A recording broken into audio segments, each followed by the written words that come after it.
it is my opinion that you do not really understand the concept of banking. All the banks are broke. Bank Santander, Deutsche Bank, Royal Bank of Scotland, they're all broke. And why are they broke? It isn't an act of God.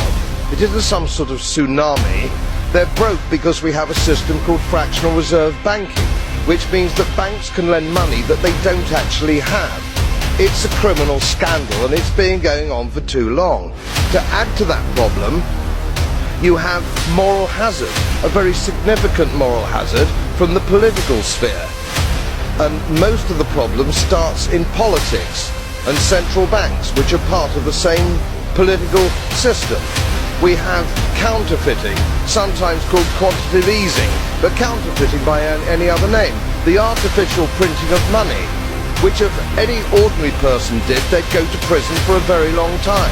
And yet governments and central banks do it all the time.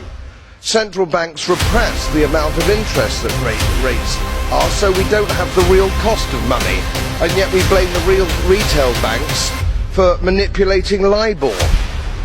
The sheer effrontery of this is quite astonishing. It's central banks. It's central banks that manipulate interest rates, Commissioner.